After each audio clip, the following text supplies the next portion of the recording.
Total. اس میں آپ کو تیار رہنا پڑتا ہے, تیاری کرنی پڑتی ہے, اس کی سمجھ بوجھ بہت ضروری ہے.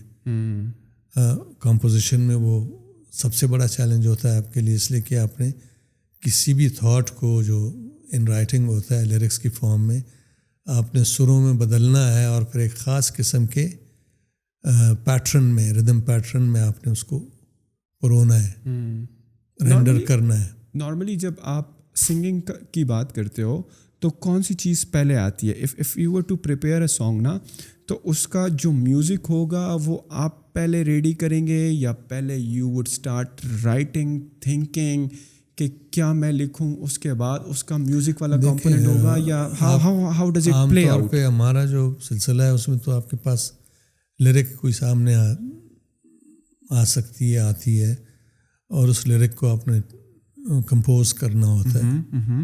تو اس میں تھاٹ دیکھتے ہیں اور اس میں سوٹیبل آپ کے ذہن کے مطابق اسکیل کیا ہے, نوٹس کیا ہے, ردم پیٹرن کیا ہو سکتا ہے, وہ آپ کر لیتے ہیں. بعض اوقات آپ کے ذہن میں کوئی میلڈی آتی ہے, آپ کمپوز کر لیتے ہیں وداؤٹ اینی ورڈز, اور اس پہ آپ لکھ لیتے ہیں. مطلب ہماری اصطلاح میں میوزک رائٹنگ جو ہے وہ دو ہے. ایک تو میوزک پورے کا پورا کمپوز کر کے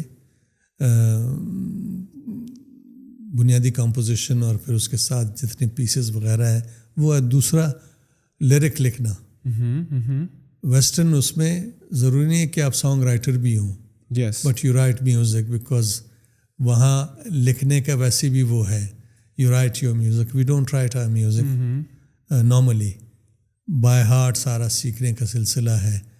لیکن یہ ہے کہ ظاہر ہے آپ کو, چاہے آپ کچھ کسی بھی ٹریڈیشن میں کام کر رہے ہو, کسی بھی جانرے میں کر رہے ہو, تیاری بہت ضروری ہے کہ آپ کے پاس وہ ریکوائرڈ علم ہو, وہ ریکوائرڈ اسکل ہو, اور پھر آپ جی بھر کے کریں. وٹ کائنڈ آف, آپ کو پرسنلی کس قسم کا میوزک پروڈیوس کرنے اچھا لگتا ہے کہ آپ کو؟ میری ٹریننگ تو تھوڑی سی کلاسیکل میں ہوئی تھی, لیکن مجھے ذاتی طور پہ فوک اور لائٹ جو ہے, پھر ہم بچپن سے ہم جو بڑے ہوئے ہیں وہ فلم میوزک پہ بڑے ہوئے ہیں, وہ بھی انڈین, وہ سنتے رہے, یا پھر پشتو کے حوالے سے یا فارسی کے حوالے سے افغانستان کا جو سلسلہ ہے. اگین افغانستان کے بھی میوزک انڈین میوزک سے خاصا انسپائرڈ ہے. تو مجھے ذاتی طور پہ لائٹ, ذرا سا کلاسیکل کی طرف ٹلٹ, اور فوک, یہ مجھے پسند ہے. آپ نے 3-4 جانراز کا بتایا نا, کلاسک, لائٹ, ان میں بنیادی فرق ویسے کیا ہوتا ہے؟ پچ کا, تیز گانا ہوتا ہے آج کل تو اتنے نہیں, تیز تو کچھ بھی ہو سکتا ہے نا. کلاسیکل اب کلاسک ہے, فوک ہے, کلاسک اتنا تیز ہو سکتا ہے کہ وہ کنٹمپریری اس تک پہنچ بھی نہیں سکتا ہے. What is the fundamental difference between all of these جانراز؟ Like classic کو آپ کس طرح ڈفرینشیٹ کریں گے فوک سے ورسز؟ کلاسک جو ہے وہ اسینشلی سارا کا سارا بیس کرتا ہے وہ جو مستند اسکیلز ہیں آپ کے, ٹھاٹ, ان ٹھاٹوں کی کا نالج اور اس کی یاداشت, اور پھر کن کن تالوں میں وہ ٹھاٹ جو ہے کمپوز ہوئے ہیں, ان ٹھاٹ کی ساری سمجھ, اس کی پھر لیئرز ہیں. آپ جو ہے وہ بالکل ٹھا, یعنی بالکل بیٹھی ہوئی لے سے لے کے دھرپد جس کو کہتے ہیں, کہ وہ پرانے زمانے میں کوئی گھنٹوں تک گویا گا رہا ہوتا تھا. نو ورڈز, نتھنگ, یا ویری لٹل ورڈز. بعد میں خیال آیا, خیال میں پوئٹری آئی, وہ پوئٹری بھی اتنی ایلابریٹ نہیں تھی جو پھر غزل میں آئی, ٹھیک ہے نا, غزل میں, پھر گیت میں, یا پھر قوالی شوالی جو بھی تھے. کلاسیکل میں بھی وہ منازل طے کرتے رہے. کلاسیکل کے بھی درجے ہیں. آپ جب آپ ٹھا دھنی کی طرف آتے ہیں تو بہت زیادہ تیز ہو جاتا ہے اس میں تانے اور پلٹے. تانے یعنی آواز کی وہ جو ویریشن ہے نوٹس کے مطابق, اور پلٹے جو ہیں وہ نوٹوں کے نام, سارے گا ما پا دے نی سا, وہ بہت انٹریکٹ ہوتے ہیں, بہت ہی انٹریکٹ, اس لیے کہ یعنی اسکیلز بے شمار ہیں, ہر اسکیل میں بے شمار کمپوزیشنز ہیں. پھر ان سارے اسکیلس کو ایک دوسرے سے ڈفرینشیٹ کرنا, یاد رکھنا, ان سب کے تانے پلٹے ترانے وغیرہ, یہ ساری چیزیں, یہ بہت بڑا کام ہے. You have to spend a lot of time. جب آپ کی وہ ٹریننگ ہو تو پھر آپ کے لیے غزل گانا, کافی گانا, گیت گانا یہ آسان ہو جاتا ہے. کنٹمپریری جانرس تو بہت زیادہ آسان ہو جاتا ہے, کوئی مسئلہ ہی نہیں. آپ کے پرسنل بنیادی طور پہ ٹریننگ کی بات ہے. آپ کے پرسنل فیوریٹس کون سے تھے یا ہیں ابھی بھی جن کو آپ سنتے ہیں, مطلب سنگرس؟ یس. آپ اگر عرب ورلڈ کا وہ دیکھیں تو ام کلثوم کو جب میں سنتا ہوں تو میں سمجھتا ہوں کہ وہ الٹیمیٹ ہے. اس سے اوپر کوئی سنگر ہے ہی نہیں, because she is so rich, سو فل. اس کی آواز جو ایسے لگتا ہے جیسے پتہ نہیں بہت سارے ساز یونیزن میں گا رہے ہوں, اتنی رچ آواز. جب ہم اس طرف آتے ہیں تو کلاسیکل میں بھی بہت سارے بڑے, غلام علی خان ہوئے, سلامت علی خان صاحب, ہمارے یہ جن کا میں نے نام لیا ہے, رفیع, مکیش, ہیمنت کمار. ہیمنت کمار مجھے اس لیے پسند ہے کہ اس کی جو میلڈیز ہیں وہ بڑی مزے کی ہیں, اور مجھے ذرا اس کے گانے میں آسانی ہوتی ہے. تو منڈے جیسے لوگ, پھر یہ مہدی حسن صاحب ہوئے, اور طفیل نیازی یہاں کے ایک بہت بڑے سنگر گزرے ہیں, ناشناس ہوئے, احمد ولی ہوئے, یہ سارے کے سارے. آپ کا اس فن کے ساتھ جو تعلق ہے اور جس میں آپ کو اتنے سنگرز پسند ہیں اور اتنا آپ پیشنیٹ ہیں, اور آپ کو لگتا ہے کہ یہ ایک ایسا ایسپیکٹ تھا آپ کی لائف کا جہاں پہ آپ نے تھوڑا کم دیا. آن دا ادر ہینڈ سائڈ آپ نے پینٹنگ, ڈرائنگز, اسکلپٹرز کی طرف اگر ہم آئے, اسکلپچر کی طرف, تو you have spend a lot of time into that. تو وہ والی سائڈ جو آپ کی پرسنالٹی کی ہے اس کے بارے میں تھوڑا سا بتائیں. وہ تو بچپن سے ہی وہ چیزیں ایسے تھا جیسے میرے وجود کا حصہ ہو. اس وجہ سے مجھے ایک ایفرٹلیسنس محسوس ہوتی ہے اس میں جب میں اسکلپچر کر رہا ہوتا ہوں یا ڈرا کر رہا ہوتا ہوں یا پینٹ کر رہا ہوتا ہوں تو چیلنجز ذرا کم ہوتے ہیں, اور اس میں میں بہت ایزیلی چیزوں کو ٹرانسفارم کرنے کے قابل ہوتا ہوں. اور یعنی میوزک کے مقابلے میں وہاں چیلنجز کم ہوتے ہیں. لیکن یہ ہے کہ جو مزہ مجھے میوزک کرتے ہوئے آیا ہے وہ بہت ساری چیزوں میں نہیں آیا, ایون اسکلپچر اور پینٹنگ میں بھی نہیں آیا. اس کی میں سوچتا رہا ہوں, اس کی بنیادی وجہ یہ ہے کہ یہ جتنے بھی آرٹ فارمز ہیں اس میں دو چیزیں بڑی امپورٹنٹ ہوتی ہیں, فارم اینڈ کانٹینٹ. ٹھیک ہے نا. اب چاہے آپ پینٹ کر رہے ہوں, اسکلپٹ کر رہے ہوں, لکھ رہے ہوں, کوئی آرکیٹیکچرل ڈیزائن وغیرہ ہو, فارم اور کانٹینٹ کی یونٹی جو ہے لانا ذرا سا چیلنجنگ ہوتا ہے. لیکن جب آپ میوزک کرتے ہیں تو آپ کو یہ نہیں پتہ چلتا ہے کہ فارم کون سا ہے, کانٹینٹ کون سا ہے. وہ اوور لیپ ہوتا ہے اور ایک دوسرے میں گھس جاتا ہے. اس وجہ سے میوزک کی جو اپیل ہے, ٹرانسمیٹنگ ویلیو ہے, وہ دوسری تمام چیزوں سے بہت زیادہ ہے. آپ پاکستانی ہوں گے, مسلمان ہوں گے, سب کچھ ہوں گے, لیکن لتا کی آواز کو آپ ریزسٹ نہیں کر سکتے. یس, دیٹ از سو ٹرو. ٹھیک ہے نا. وہ نہیں کہ بھینس کے آگے بین وغیرہ, یہ اصل میں میوزک کا وہ اثر ہے جس سے مولوی ڈرتا ہے. جس سے میری مزے کی بات یہ ہے کہ ایک بار ایک ریلیجس اسکالر آئے تھے انرکدہ, ایک ایگزیبیشن تھی کیلیگرافی کی. ریلیجس اسکالر جو ہے وہ بہت بڑی پولیٹیکل پارٹی کے ایڈیولوگ تھے. پروفیسر خورشید ان کا نام. تو میرے آفس میں بیٹھے اور باتیں شروع ہوئی تو انہوں نے, چونکہ وہ آرٹ گیلری میں تھے یا آرٹ اسکول میں تھے, تو وہ ذرا سا انکمفرٹیبل ہوئے. کہنے لگے کہ جی ہمارے بارے میں خواہ مخواہ کہا جاتا ہے کہ ہم اینٹائی آرٹ ہیں, ایسا کچھ نہیں ہے. میں نے کہا جی پروفیسر صاحب, مسلمان کیسے اینٹائی آرٹ ہو سکتا ہے؟ ان کے کان کھڑے ہوئے, کیا مطلب؟ میں نے کہا جی رسول اللہ صلی اللہ علیہ وسلم کی تعلیمات پہ اگر آپ غور کریں تو انہوں نے ہر جگہ میانہ روی کی بات کی ہے, بیلنس کی بات کی ہے. اور آرٹ جو ہے وہ it is all about balance. اور بیلنس جو ہے وہ آرٹ کا سب سے بڑا پرنسپل ہے. بیلنس کا پرنسپل اگر آپ کمپوزیشن میں اپلائی نہیں کرتے ہیں, آرکیٹیکچرل ڈیزائن میں نہیں کرتے ہیں, ڈانس میں نہیں کرتے, کسی اور چیز میں نہیں کرتے ہیں, تو وہ ساری آرٹ فارمز خود بخود ڈاواڈول ہو جاتی ہے, گر جاتی ہے. میوزک نہیں لگتا ہے. آرکیٹیکچر میں وہ بلڈنگ جو ہے پتہ نہیں بنے بھی کہ نہ بنے. تو بیلنس جو ہے وہ رسول اللہ صلی اللہ علیہ وسلم نے خواہ نہیں کہا ہے. تو جس مذہب میں جس کی بنیادی جمالیات ہے اور بیلنس ہے, تو وہ کیسے آرٹ کے خلاف ہو سکتا ہے؟ پھر میں نے ان سے کہا کہ جیسے مجھے یہ بتائیں کہ رسول اللہ صلی اللہ علیہ وسلم نے جب اذان کی ضرورت تھی تو وہ کن سے کروائی تھی؟ تو کہنے لگے حضرت بلال. میں نے کہا کیوں؟ کہتے ہیں وہ خوشلان تھے. میں نے کہا نہیں پروفیسر صاحب, صرف خوشلان نہیں تھے, خوشلان تو ہر عربی ہوتا ہے.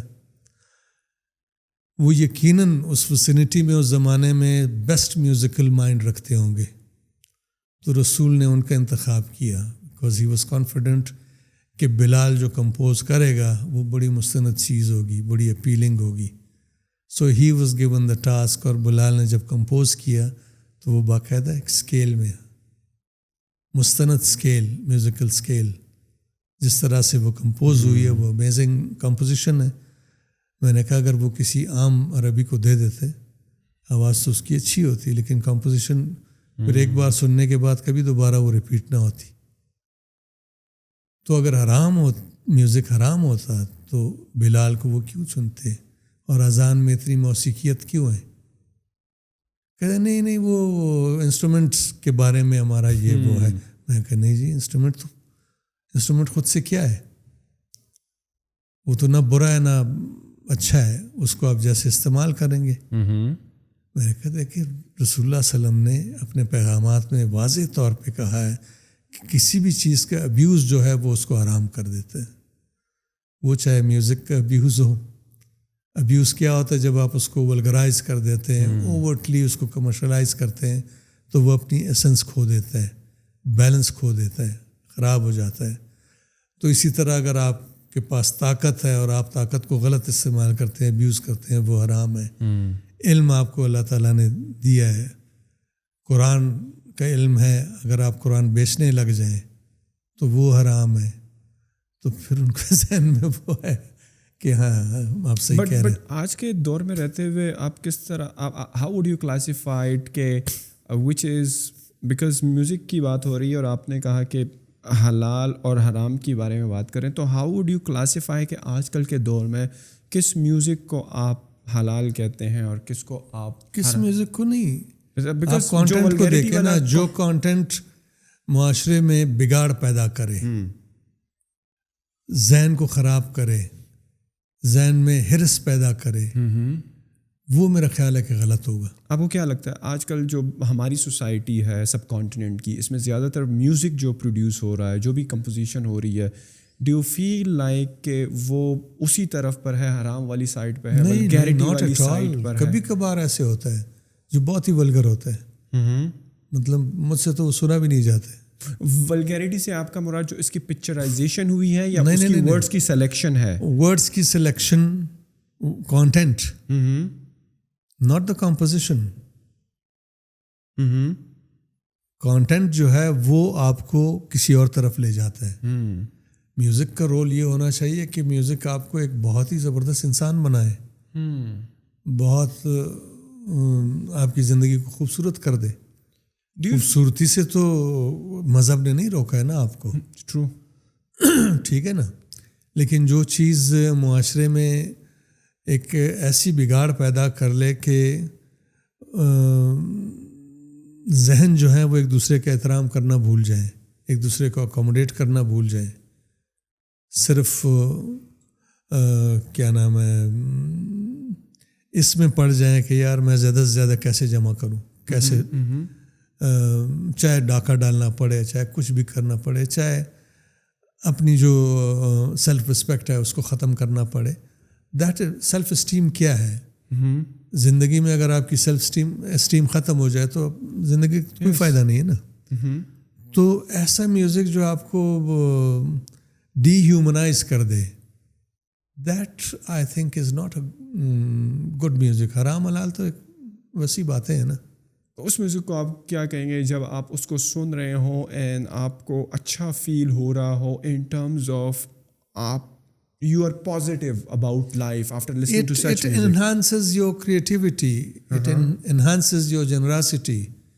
It inspires you for love rather than grabbing and greed وغیرہ وغیرہ. But then اتنے اسلامی دنیا میں اتنے اسکالرز ہونے کے باوجود سب کا ایک ہی نیریٹو کیوں ہے کہ یہ غلط ہے؟ Why all of them are saying؟ سب کا نہیں ہے, میجورٹی آف دیم کا تو نہیں ہے. کچھ لوگ جو انسیکیور ملاز ہیں, پاکستان کے پرسپیکٹو سے بات انسیکیور ملا جو ہیں جن کو آرٹ کا کچھ پتہ ہی نہیں ہے, وہ اگر آرٹ کے ایسنس کو جان لیں تو وہ کبھی بھی نہیں کہیں گے کہ یہ حرام ہے. میرے پاس آج سے کوئی 15-20 سال پہلے کی بات ہے, 2 ڈاکٹرز آئے, بڑے پڑھے لکھے, نورانی داڑیاں تھی, ینگ لوگ مجھے ملنے آئے. مجھے پی این نے کہا کہ جی میں نے کہا بلائے. وہ آتے ہی بیٹھتے ہوئے کہنے لگے کہ جی ہم جنید بھائی کے ریفرنس سے آپ کے پاس آئے ہیں. کون جنید بھائی؟ کہ جی سنگر جنید بھائی جن کو اللہ تعالیٰ نے روشنی عنایت کی اور انہوں نے میوزک چھوڑ دیا. میں سنتے ہی میں نے کہا بیٹھے ڈاکٹر صاحب, میں نے کہا آپ نے بالکل صحیح بات کی, واقعی روشنی عطا کی, اور وہ روشنی یہ تھی کہ that Roshni made Junaid more honest and objective. ان کو یہ محسوس ہوا کہ وہ میوزک نہیں کر سکتے, ان میں وہ ایبلٹی جو ایک خاص لیول کے میوزیشین میں ہوتی ہے وہ شاید نہیں تھی. اینڈ ہی واز آنیسٹ انف کہ میں نہیں کر سکتا. انہوں نے توبہ کر دی. اس حوالے سے تو انہوں نے بہت اچھا کیا. لیکن جس طرح سے آپ بول رہے ہیں, میرا خیال ہے کہ آپ میوزک کو حرام سمجھتے ہیں. کہتے ہیں ہاں جی بالکل.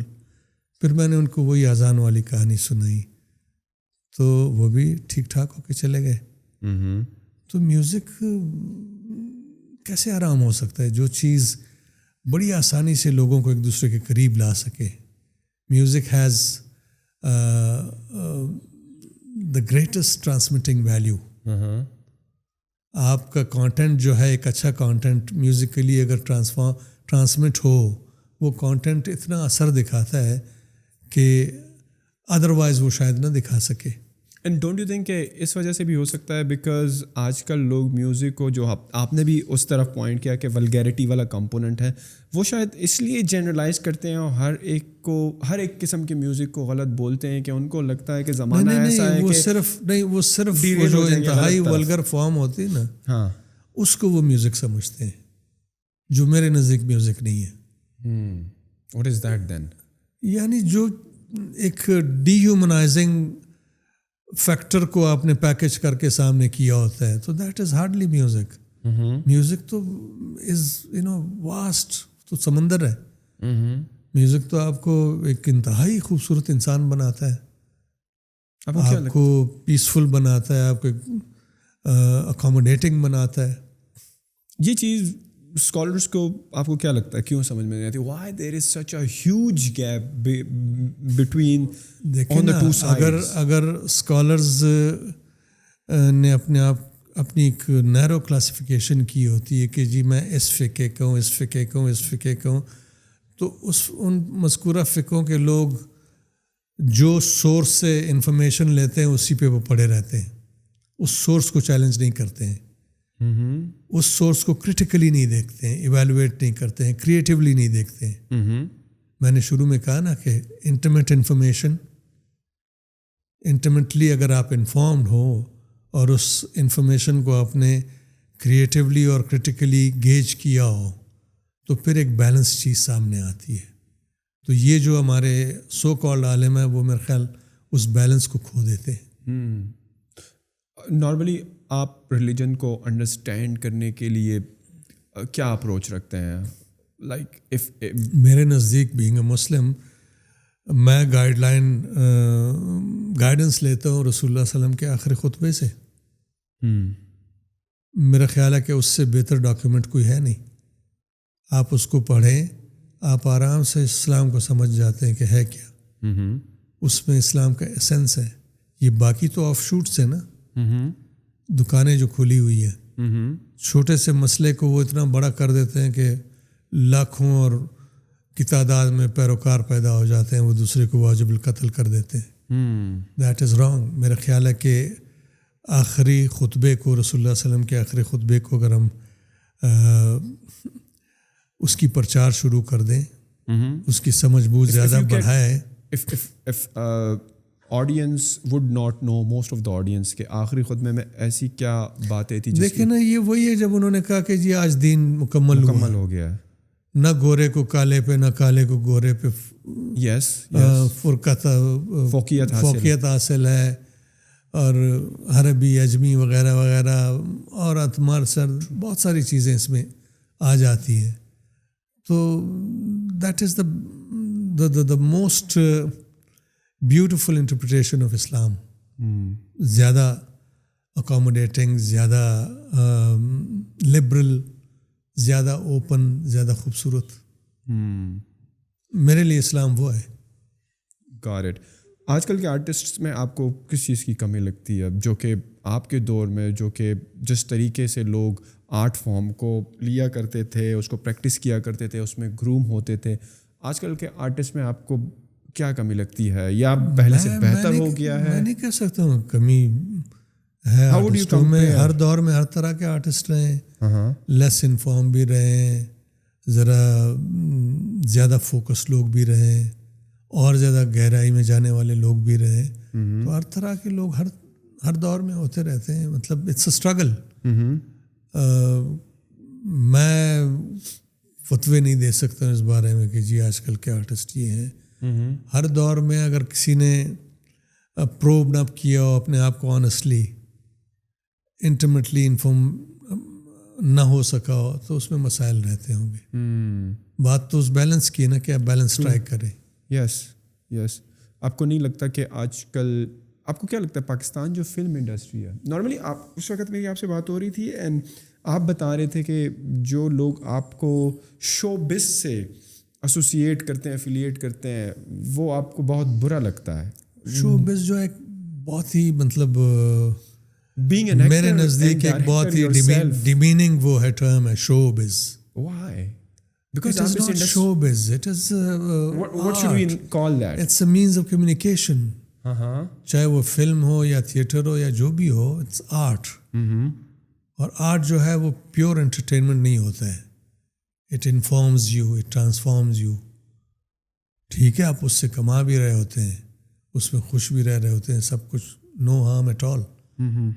لیکن اگر آپ اس کو پیور انٹرٹینمنٹ تک محدود کریں تو then it becomes show biz, because you are showing and it's business. آپ کو کیا لگتا ہے جو باقی آرٹ فارمز ہیں ورسز جو کہ شو بز کی انڈسٹری ہے, ڈو یو تھنک لائک اگر ان کو سیم لیول پہ پروموٹ کیا جائے, which will get the most traction, more eyeballs, میرا یہ خیال ہے کہ سنیما جو ہے, film is the best possible means of communication. اس لیے کہ اس میں اچھی بات یہ ہے کہ موسٹ ایکسیسیبل اور موسٹ افیکٹو مینز ہے انٹرٹینمنٹ کا بھی اور کمیونیکیشن کا بھی. کہ ایک فلم جو ہے ایک بند سنیما ہال میں جو تاریک ہو جاتا ہے, اس میں 200, 250, 300, 400 لوگ, کوئی بھی نمبر بیٹھ کے جب کلیکٹیولی ایک کانٹینٹ کو دیکھتے ہیں جو انفولڈ ہوتا ہے, جو چمکتا ہے آپ کے سامنے, تو وہ کانٹینٹ آپ کو نہ صرف انفارم کر رہا ہوتا ہے بلکہ انٹرٹین کر رہا ہوتا ہے, موٹیویٹ بھی کر رہا ہوتا ہے. انتہائی سستے اس میں, گو کہ سنے پلیکسس کے ٹکٹس تو بہت مہنگے ہیں, لیکن مسئلہ سب سے بڑا یہ ہے نا کہ پاکستان جس کی آبادی میرے نزدیک 23 کروڑ ہے, اگر اس ملک میں 23 کروڑ لوگوں کے لیے کوئی 130, 40 یا 50 اسکرینز ہیں تو پھر فلم نہیں بن سکتی ہے. فلم کبھی جائے پروموٹ ہی نہیں ہو سکتی ہے. جو 130 اس ملک میں کم از کم 3000 سنیما ہاؤسز ہونے چاہیے, اور ان کے 80% جو ہیں ہالز وہ بہت ہی سستے ٹکٹس والے ہوں جس کو عام آدمی افورڈ کر سکے. اب یہ سینیپلیکسز جو ہیں جس کے سستے سے سستا ٹکٹ کیا ہوگا, کوئی میرے خیال میں 700 کا تو ہوگا, 500 700 کا ہوگا. تو اس میں کوئی عام پاکستانی جو ہے وہ اپنی فیملی کو لا کے دیکھ سکتا ہے, وہ سنیما دیکھ سکتا ہے. آپ کیا خیال ہے, جس کی تنخواہ 20,000 سے اوپر نہ ہو, 25,000, میجورٹی تو یہی ہے نا ہمارے. وہی والی بات ہے, if the number of cinemas are آپ انکریز, نمبر آف سنیماز اور پھر اس کی ایکسیسیبلٹی, آپ ٹکٹ سستا ہو تو پھر آپ دیکھیں کہ فلم جو ہے وہ آپ کی سوسائٹی کو کس طرح سے ٹرانسفارم کرتی ہے, چینج کرتی ہے. اچھا دوسری چیز, سپورٹس میں اگر فٹ بال آ جائے, پاکستانی قوم کا سب سے پسندیدہ سپورٹس اگر فٹ بال بن جائے تو وہ عوامی وہ ہوگا, سپورٹ ہوگا, کھیل ہوگا. اور اس میں جس قسم کی انرجی ہے وہ کرکٹ میں نہیں ہے. اس میں جس طرح کی جڑت ہے, وہ جڑت آپ کو بہت بڑے بڑے کام کروا سکتی ہے. جبکہ یہ دوسری فیلڈ کے لوگ جو ہیں دے ٹینڈ ٹو بیکم سیلفش. آپ کو کیا لگتا ہے پاکستان فلم انڈسٹری کا پیچھے رہ جانا کی وجہ کیا ہے؟ کہ اچھی فلمیں نہیں بنتی یا اتنے اسکرینز نہیں؟ یہ لمبی کہانی ہے. کہانی اس حوالے سے لمبی ہے کہ ایک زمانہ تھا جب انڈیا اور پاکستان علیحدہ ہوئے تو پاکستان فلم انڈسٹری اصل میں لاہور انڈسٹری جو ہے وہ انڈین فلم انڈسٹری سے زیادہ پرانی ہے. واو. یہاں 30s میں سلسلہ شروع ہوا تھا. لیکن خیر جب وہ پارٹیشن ہوا تو کچھ لوگ یہاں آئے, انہوں نے جو تھوڑے بہت اسٹوڈیوز تھے ان کو ریوائیو کیا. 10-15 سال انہوں نے بڑی محنتیں کی. فلم کی شکل جو بھی تھی وہ فلم بناتے رہے سنسیئرلی. اور ایک وقت آیا کہ پاکستان میں کوئی mid-70s تک 1500 سنیما ہاؤسز تھے. اور اس زمانے میں فیملیز باقاعدہ ہر جمعے کو فلم دیکھنے جاتی تھی یا اور دنوں کو. باقاعدہ لائنیں ہوتی تھی, ٹکٹ پہ لڑائیاں ہوتی تھی. اور ہر فلم جو ہے وہ کوئی 25, 50, 75, 100, 200 ہفتے اچھی اچھی فلمیں بزنس کرتی تھی. واو. لیکن ہوا یہ کہ گورنمنٹ نے اس چیز میں انویسٹ نہیں کیا, اس کو انکریج نہیں کیا, فیسلٹیز نہیں دی. دوسری طرف انڈیا کے ساتھ جو ایک کمپٹیشن تھا, کیونکہ زبان تقریباً ایک طرح کی تھی, وہ کمپٹیشن ٹف ہونے لگا. اس لیے کہ انڈین انڈسٹری جو تھی وہ اپنے ملک کے انکریجنگ ماحول کی وجہ سے گروم کرتی رہی, بہت بڑی ہوتی رہی. ٹیکنیکلی وہ بہت سوفسٹیکیشن کی طرف جانے لگی. ہماری ٹیکنیکلی بالکل آرکیک ہونے لگی. کانٹینٹ وائز پنجابی فلمیں ایک خاص قسم کی شروع ہو گئیں جس میں وہ ولگیرٹی وغیرہ وغیرہ. اسی طرح پشتو فلمیں انتہائی ولگر فلمیں بننا شروع ہو گئی. لوگوں نے انٹرسٹ لوز کیا کانٹینٹ کی وجہ سے, بجائے اس کے کہ یہ لوگ اچھی فلمیں بناتے اور اپنی کہانیوں کی طرف توجہ دیتے. اس لیے کہ کسی بھی فلم کے لیے کامیاب ہونے کے لیے بہت ضروری ہے کہ ایک تو فلم اوریجنل ہو, اوتھینٹک ہو, ریلیونٹ ہو. انہوں نے فلمیں وہ بنانی جاری رکھی جو انڈین انداز کی فلمیں تھی, یعنی جو کہ ان کے ویلیوز کے حساب سے. بامبے انڈسٹری میں جس قسم کا فارمولا تھا نا, اسی کو کنٹینیو رکھا اور مقابلہ ان کے ساتھ تھا جو آگے بڑھتے جا رہے تھے. یعنی انڈین فلم کا ایک گانا جو ہے کسی اچھی فلم کا, اس کی اگر آپ اس کے بجٹ میں پاکستان کی کم از کم 4-5 فلمیں بن سکتی اور آپ ان فلموں کے ساتھ مقابلہ کر رہے تھے. ناممکن تھا. VCR وغیرہ آیا, لوگوں نے انڈین فلمیں دیکھنی شروع کی, یہ فلمیں بیکار لگنے لگی, جانا چھوڑ دیا. پھر ضیاء الحق آیا, اس نے بیڑا غرق کر دیا, سنیماز ٹوٹنے لگے. 1500 سے ہم آئے کوئی 40-50 سنیماز میں. جب مشرف آیا تو اس وقت 40-50 سنیماز رہ گئے تھے اور پاکستانی فلم بن ہی نہیں رہی تھی. انڈین فلم انہوں نے بند کر دی تھی, نہیں دکھا رہے تھے. اس زمانے میں I was part of it. ہم نے میٹنگز کی انفارمیشن منسٹری وغیرہ, کلچر منسٹری میں. اور ہم نے کسی طرح سے ان کو کنونس کیا کہ انڈین فلمیں الاؤ کی جائیں. انڈین فلمیں الاؤ ہوئی تو سنیماز دوبارہ سے ذرا آباد ہونے لگے. اس دوران کچھ فلمیں بنی جو قدرے بہتر تھی, لیکن جب تک آپ کے پاس سنیماز بڑی تعداد میں نہ ہوں آپ کا کانٹینٹ کبھی سسٹینیبل ہو نہیں سکتا ہے, فیزیبل نہیں ہو سکتا ہے. مثلاً آپ نے فرض کریں کہ آپ نے جیسے یہ فلم نہیں بنی آج کل جو دکھا رہے ہیں The Legends of Mola Jatt. Legend of مولا جٹ پہ 70 کروڑ روپے خرچ ہوئے. 70 کروڑ روپے کیا پاکستان کی مارکیٹ سے آپ نکال سکتے ہیں؟ بٹ انہوں نے بہت اچھا بزنس کیا. دے آر گوئنگ باہر کیا ہے نا, یس باہر کیا ہے, باہر انٹرنیشنلی کیا. ٹھیک ہے نا, لیکن پھر بھی ابھی تک وہ اپنا وہ نہیں کر سکے ہیں. یہ تو ریونیو 70 کروڑ یہ ریونیو جو یہ کہہ رہے ہیں کہ 100 کروڑ وغیرہ, یہ ریونیو جب ڈسٹریبیوٹ ہوگا تو پروڈیوسر کو کوئی 20 کروڑ بھی نہیں ملے. پروفٹ کی طرف بات آئے گی تو 20 کروڑ نیٹ پروفٹ تو چھوڑیں, اس کی جو اصل وہ ہے نا انویسٹڈ اماؤنٹ, اس کا 30-40% بھی ان کو نہیں ملے گا. Then why they did it? پھر بھی کیوں؟ پیشن ہے, ٹھیک ہے, اچھی ایک فلم بنائی جو اچھی بات ہے, لیکن ایسی فلموں کے لیے یہ ضروری ہے کہ بہت سارے سنیما ہاؤسز ہو, کم از کم 3000 سنیما ہاؤسز ہو, تو پھر یہ فلم 1 ارب بھی کما کے دے سکتی ہے, کیونکہ ظاہر ہے باقی فلموں کی نسبت تو یہ اچھی ہوگی. جب اتنا پیسہ خرچہ ہے تو پروڈکشن ویلیو بھی اس میں ہوگی, اس میں ایک سلیک سی فلم بنی ہوگی, اسپیشل افیکٹس اچھے ہوں گے, سیٹس اچھے ہوں گے, بہت کچھ اچھا ہوگا. نیریٹو چاہے اچھا ہو یا نہ ہو, وہ بھی چیزیں بھی مسمرائز کر دیتی ہے نا. لیکن 130 یا 40 سنیما ہاؤسز میں آپ کی پہلی پرائیورٹی جو ہے سنیما اونرز کی, دیٹ از ہالی ووڈ. ٹھیک ہے نا, اس کے بعد کوئی ایسی چیز جو ان کے لیے زیادہ پیسے کما سکے, پھر مولا جٹ کو لگائیں گے وہ.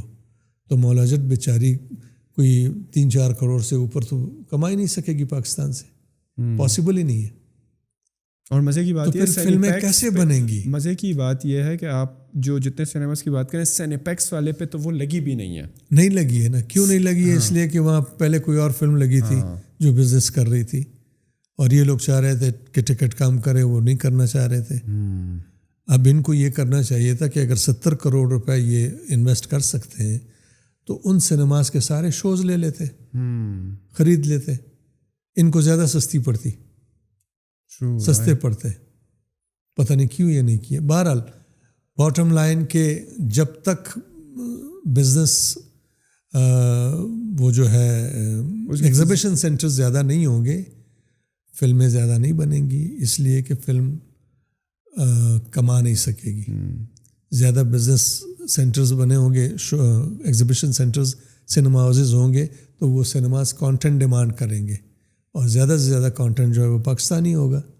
فورن بھی آئے لیکن کم از کم 50% پاکستانی کانٹینٹ تو اس میں چل سکتا ہے. تب جا کے پاکستان کی فلم ریوائیو ہوگی, اور اچھی فلم بھی بنے گی, بری بھی بنے گی, ہر طرح کی بنے گی.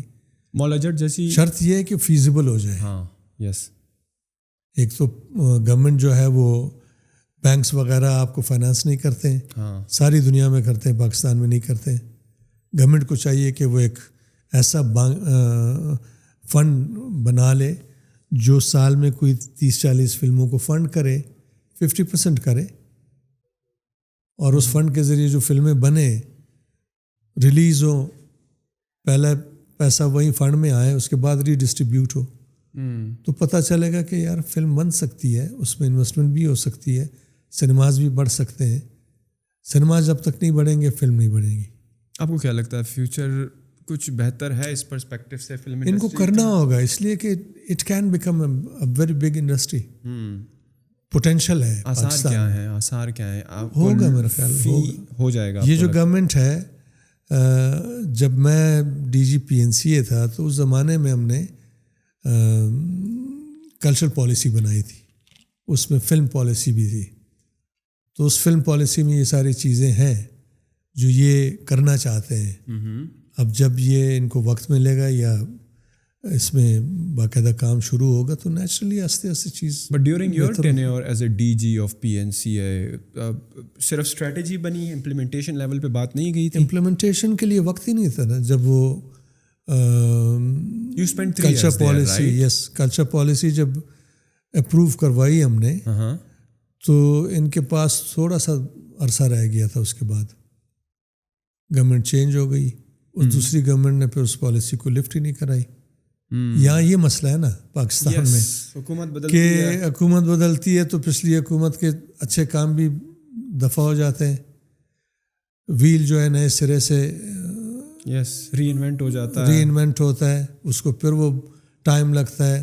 جب وہ گورنمنٹ جاتی ہے تو تیسری گورنمنٹ آ کے اس کو انڈو کر دیتی ہے, بیڑا غرق کر دیتی ہے. During your time at the P N C آپ کے پاس تمام وہ فریڈم تھی جو کہ آن دا ٹریک کر سکتی تھی اس انڈسٹری کو؟ You had the freedom at that time? میرا تو وہ مینڈیٹ ہی نہیں تھا نا کہ میں کر سکوں. پی این سی اے کے پاس تو فلم ڈویژن اس طرح کا تھا نہیں, نہ فنڈنگ تھی. ہم نے یہ کیا کہ پالیسی دے دی. پی این سی اے کو میں ریفارم کرنا چاہ رہا تھا, ٹرانسفارم کرنا چاہ رہا تھا into a sustainable institution. Apex art body ہے, یہ اگر سسٹینیبل ہو اس کے لیے بہت ضروری ہے کہ یہ انڈیپینڈنٹ ہو, اٹانومس ہو. آن پیپرز اٹانومس ہے لیکن ادروائز وہ منسٹریز کے ہاتھوں میں. میں جب آیا تو بورڈ آف گورنرز نہیں تھا, میں نے بورڈ آف گورنرز بنایا اور بڑے اس سے, حالانکہ یہ مجھے خود لائے تھے ریکویسٹ کر کے, اور میں نے یہی کہا تھا کہ میرے کام میں دخل نہیں دینا. ان کا ٹھیک ہے. میں نے میٹنگ کی اور بڑے زبردست آئیڈیاز فلوٹ کیے جو سارے اپروو ہوئے. میں نے منٹس بھیجے, منسٹری جو 5 منٹ کے فاصلے پہ ہے وہاں سے منٹس 2.5 سال بعد آئے انسائنڈ کہ جی آپ یہ ایک اور میٹنگ کریں, بھیجیں, ہم پھر وہ کر دیتے ہیں. اس بیچ 3 سیکٹریز بدلے, ٹھیک ہے نا. تو 3 سال میں نے گزارے. P N C A is suppose to follow the dictates of board of governors. ان کے اپروول کے بغیر آپ بجٹ نہیں ٹچ کر سکتے, خرچ نہیں کر سکتے. ایک بجٹ پہ بھی ان کی اپروول نہیں ہے. 3 بجٹ خرچ ہوئے وچ مینز ان لافل تھے. 1000 میں نے کوششیں کی, نہیں ہو سکا. پروگرامز بہت کیے, بہت سارے پروگرامز ایسے تھے جو بہت اچھے تھے, کوالٹی وائز بھی بہت اچھے تھے, کوانٹٹی وائز بہت سارے پروگرام کیے جو انہوں نے مجھ سے پہلے کوئی 10 سالوں میں نہیں کیے تھے. But that is not what P N C A should be focused on. P N C A کا کام تو یہ ہے کہ وہ بنیادی نوعیت کے ڈسیزنز لے تاکہ آرٹ جو ہے وہ فلرش کرے, مزید کلچرل انفراسٹرکچر بہتر سے بہتر ہو جائے, آڈیٹوریمز بنے, ہالز بنے, جگہ پورے ملک میں. وہ نہیں ہوا. How they are performing now? I don't know. You don't have any updates کہ جب آپ چھوڑ کے گئے تھے اس کے بعد مختلف ادوار میں یا ابھی تک؟ برا حال ہوا نا, اس کے بعد کچھ نہیں ہوا. پھر کرونا آیا, کرونا نے ویسے ہی ان کو وہ کر دیا. تو اب اس طرح کی اس لیول کی ایکٹیویٹی نہیں ہے. ہمارے حکمران شاید اس طرف سیریس نہیں ہے. ان کے لیے آرٹ اور کلچر پرائرٹی نہیں ہے. جب تک یہ پرائرٹی نہ بنے, نیسیسٹی کے طور پہ نہ لیا جائے, اس کو آپ فروغ نہیں دے سکتے. اچھا, آپ کے بارے میں میں پڑھ رہا تھا کہ آپ بہت ساری اسکرپٹ جو ہیں وہ بڑی آسانی کے ساتھ ریجیکٹ کر دیتے ہیں. And you are very selective on جو رولز آپ کرنا چاہتے ہیں. آپ کو جو اسکرپٹس ریجیکٹ کرتے ہیں وجہ کیا ہوتی ہے؟ کہ مجھے پچھلے کوئی 3.5 سالوں میں 30 سیریلز آفر ہوئے ہیں, کوئی 3-4 فلمیں آفر ہوئی ہیں. میں نے وہ سارے اسکرپٹس پڑھے ہیں. ایک بھی اس قابل نہیں تھا کہ آپ کر سکتے ہیں, اس لیے کہ ووڈن کیریکٹرز, پوائنٹ لیس قسم کی کہانیاں, ریپیٹڈ. مطلب مجھے وہ سلطان رائی بنا رہے تھے. میں نے اگر کسی پلے میں کوئی رول کیا ہے, وہ لوگوں کو اچھا لگا ہے, تو بہت سارے اسکرپٹس ایگزیکٹلی اسی طرح کے رولز جس میں کوئی ریفلیکشن سوسائٹی کی نہیں ہے, کوئی ایسی مزے کی بات نہیں ہے کہ جو آپ کو مطلب مزہ دے, آپ خوش ہوں کہ جی آپ نے اچھا کام کیا. دیٹس وائی آئی ریجیکٹڈ دم. اور ہر سیریل کے معنی یہ ہے کہ کوئی کم از کم 20 لاکھ یا 25 لاکھ روپے. Huge amount. تو اٹس اے ہیوج اماؤنٹ. لیکن یہ کہ وہ وقت بھی زیادہ لے لیتے ہیں. تو میں تو شکر ہے اس قابل تھا کہ میں ریجیکٹ کر سکوں, لیکن بہت سارے لوگ نہیں کر سکتے, اس لیے کہ ان کے لیے یہ اینڈ آف دا ڈے گھر کچھ لے جانا ضروری ہوتا ہے. میرے اور بھی مینس تھے تو اس لیے میں نے کر سکا. نارملی وٹ از آپ کا کرائٹیریا کیا ہوتا ہے کسی بھی اسکرپٹ کو سلیکٹ کرنے کا یا ریجیکٹ کرنے کا؟ آپ کے ذہن میں ایک فریم ورک تو ہوگا. میرے لیے ریلیونس بہت ضروری ہے. اوکے, ریلیونس, کہانی relevant to the society, to the current society, to circumstances جو ہیں کنیکٹڈ. ہاں, اوکے, اس میں کوئی مطلب پتے کی بات ہو کہ یار آپ کوئی ڈھنگ کی بات کر رہے ہیں, معاشرے کو کچھ دے رہے ہیں, ان سے کوئی ڈائلاگ اسٹیبلش کر رہے ہیں, صرف انٹرٹین نہیں کر رہے ہیں. میرے لیے یہ سب سے امپورٹنٹ ہے. Before I wrap up this podcast, میں آپ سے ایک سوال پوچھنا چاہوں گا جو ہم بیہائنڈ دا سینس بھی تھوڑی سی آپ جب آئے اس پہ گپ شپ لگ رہی تھی. You are in your 60s right, جو ایکسپیرئنس آپ کا اس عمر میں ہے, اگر آپ کو اپرچونیٹی دی جاتی ٹائم ٹریول کر کے 30 سال 35 سال پیچھے کر کے, اور آپ ایک 30 سال کے نوجوان ہوتے, صحیح ہے, تو the things that you have done in life in terms of acting, direction, singing, script writing, جو ہماری بات بھی ہو رہی تھی کہ نارملی ملٹی ٹاسکنگ بیہیویئر جو ہے تھوڑا سا ہیلتھ وائز جو آپ بتا رہے تھے in terms of affecting the memory, اور پھر شاید تھوڑا پریشر بھی ہوتا ہے when you have to accomplish so many tasks at one single time. If you were to travel back in time, تو کن چیزوں پر آپ فوکس کرتے, یا ایک پر کرتے, 2-3 پر کرتے, یعنی you would be the same? I would be doing the same. Oh wow. لیکن شاید میوزک کو میں وقت دیتا زیادہ, اور ایک اچھا میوزیشین بن سکتا تھا میں, کمپوزر خاص طور پہ, ناٹ سنگر, ٹھیک ٹھاک بن سکتا تھا. دوسرا یہ کہ آئی ہیڈ ایکسلنٹ اپرچونیٹیز ہالی ووڈ, یو کے. میں نے جب ٹی وی میں ایک ہی پلے کیا تھا, اس کے بعد مجھے ٹریفک سیریز ملی, I was the protagonist from this part of the world. اس کے بعد وہ مجھے یہ کہتے تھے کہ you are the next Umar Sharif. تو وہ بیکاز آف مسٹاش وغیرہ, یا تھوڑا سا شاید. بعد میں فلم K2 میں نے فلم کی, اور میرے لیے بڑی اوپننگس تھی ہالی ووڈ میں بھی اور یو کے میں بھی. بہت ساری اور فلمیں آفر ہوئی. کچھ فلمیں میں نے اس لیے نہیں کی کہ وہ ایڈیولوجیکلی میرے اس کے خلاف تھی, سوچ کے کہ میں مطلب ایک ٹیررسٹ ہوں, پشتون ہوں, یہ وہ. I don't want to do that. ایک فلم جو بڑی اچھی فلم تھی وہ مجھے ملی, حنیف قریشی کی کتاب تھی بدا آف سواربیا.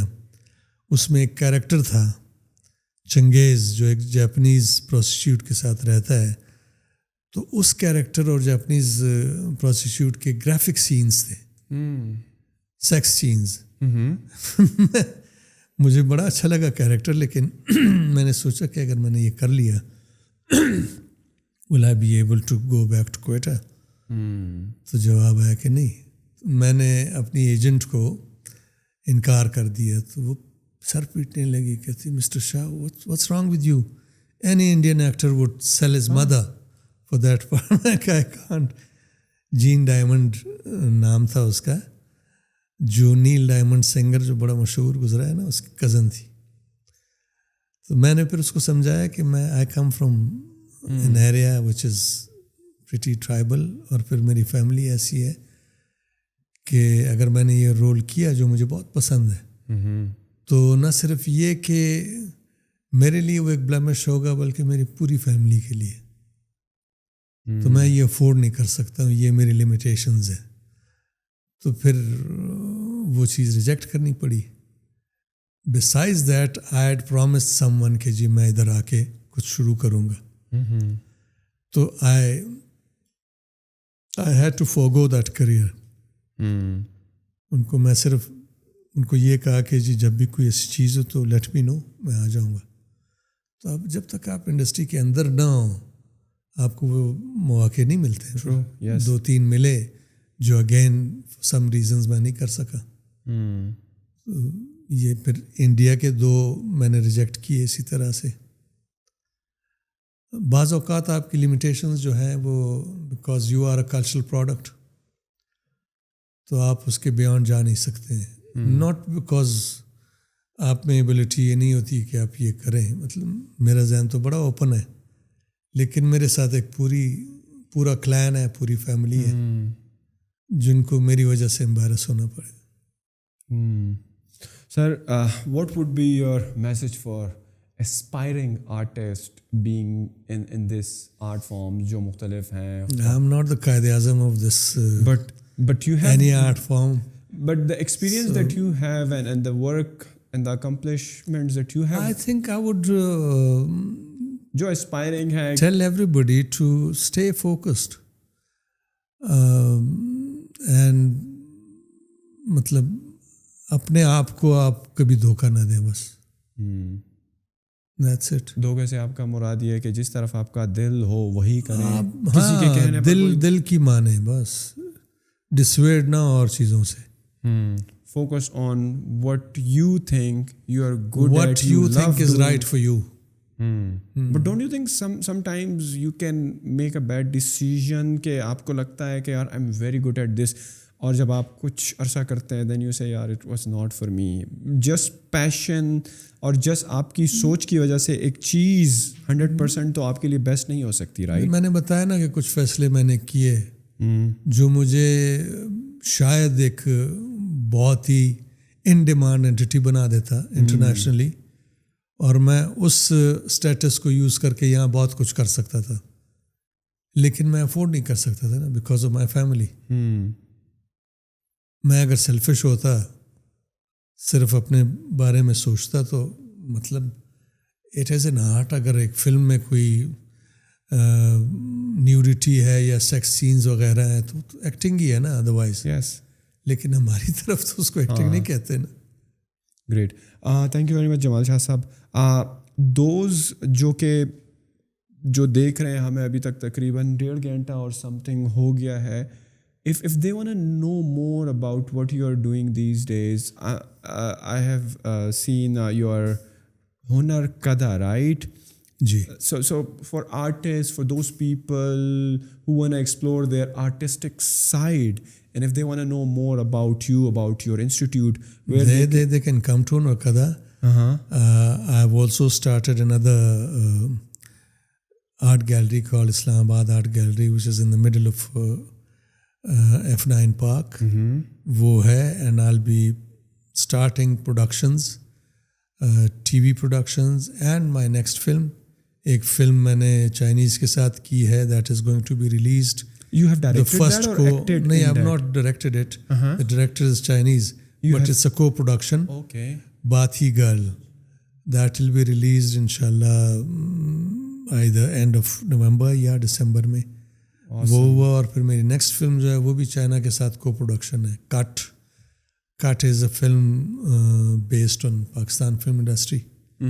یہ جو ہم ایشوز ڈسکس کر رہے تھے نا, ریوائول وغیرہ وغیرہ, that film is about you know. So what kind of like things you teach in Hunar Kada? Like if the Hunar artists... Kada we offer courses in fine arts and design, painting, sculpture, ceramics, interior design, graphic design, fashion design, music, also music production. And you have like on the social media presence as well, آپ کی web site اور آپ کا face بک اور YouTube. ہاں ہے, مجھے link کا نمبر یاد نہیں ہے.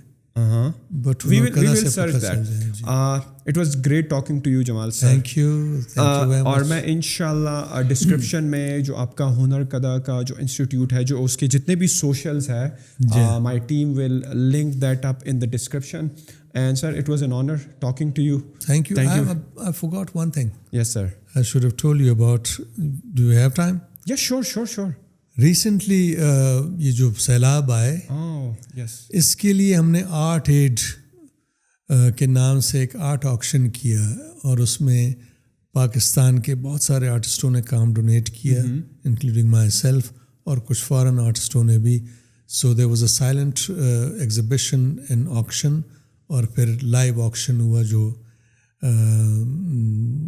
کیا نام ہے لائیو اسٹریمنگ بھی جس کی ہوئی وہ ہم نے اس لیے کیا کہ we wanted to support the flood affected people of Balochistan. Gradually پھر اور جگہوں کے لیے بھی کریں گے. And we were able to raise about $120,000 worth زبردست کیا نام ہے گڈس اینڈ سم منی. تو یہ ہم جاری رکھ رہے ہیں. And will be doing the next auction for Sindh and likewise KP and other areas. Inshallah. Thank you very much, sir, once again for your time. Again, links will be in the description. Jo Hunar Kada ke socials hain. If you feel like you have this artist inside you, you want to be a painter or sculptor or just like an artist, or make sure check out the links or جائیں check out کریں جمال شاہ صاحب کا جو ہنر کدا کا platform ہے. go learn whatever you are interested in, and as usual don't forget to subscribe to our YouTube channel, and I will see you in the next one. Allah Hafiz.